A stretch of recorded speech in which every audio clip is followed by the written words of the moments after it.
Hey, salut tout le monde, je me retrouve au trou numéro 11 du parcours du monstre de la base de Barrière de Sainte-Foy. Trou très difficile.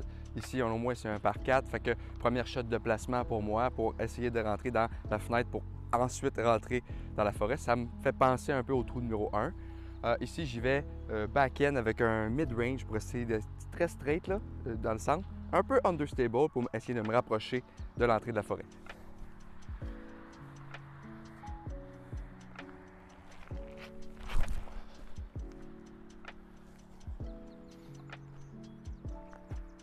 Je me place comme ça, puis après ça, pour mon deuxième coup, j'y vais pour la ligne droite dans la forêt. Donc, mon disque est atterri juste là. Si vous voyez ici la petite pancarte qu'il y a là, c'était le départ des longs. Donc, il faut vraiment là, essayer de se positionner d'une façon parfaite pour après ça avoir un deuxième coup. Moi, j'ai dépassé, comme vous voyez, le départ des cours qui est juste là.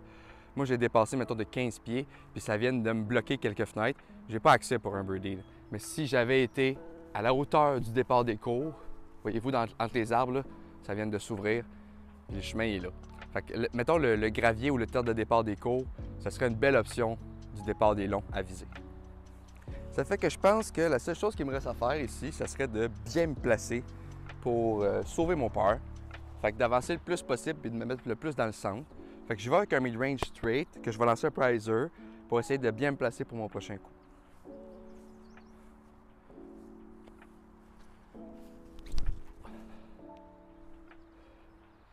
Ça peut pas faire tant de distance que ça, mais je pense que j'ai une option après pour me rendre au panier pour sauver mon par.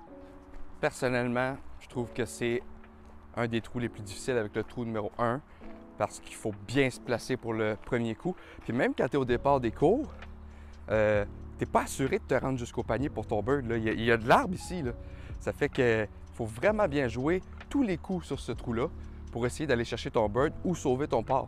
Fait que comme là, du coup du départ, j'étais un peu trop loin, mais il reste que j'étais quand même bien placé pour la suite des choses. Ça peut vraiment plus mal aller que ça ici. Là. Donc je me retrouve ici, petite ouverture, petit gap, comme je les aime. Pour moi, c'est straight putter ou peut-être mid-range, un peu understable comme mon météore. Je vais l'essayer avec mon putter ici. Je veux pogner le gap là et me rapprocher le plus possible du panier, sauver mon par.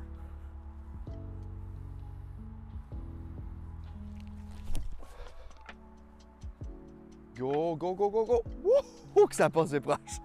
OK, bien placé, je vais prendre mon par, hyper content ici. J'ai bien aimé mon coup avec mon potage, mais je pense que la prochaine fois, je vais prendre mon météore, mon mid-range avec un peu understable, parce que là, mon disque a fini pas mal à gauche du panier. Il restait droit, mais à rendu au panier, il a fini à gauche, donc il ne m'a pas donné une chance d'attaquer le panier. Tandis que mon météore, avec son petit understable, bien, il aurait peut-être été vers le panier à place. Mais pas grave, ici, très content de m'en sortir avec le par, pour vrai. Là.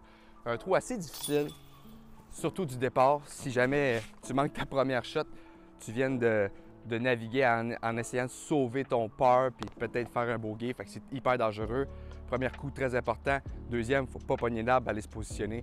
Puis après ça, ben, moi, je sauve mon par, hyper content. J'ai hâte de voir des birdies ici quand il va y avoir des pros qui vont venir jouer ce parcours-là. Si vous avez aimé ça, likez, partagez, abonnez-vous à la chaîne YouTube. Je m'en vais au prochain trou, un petit hyzer, gros fun sur ce prochain trou-là.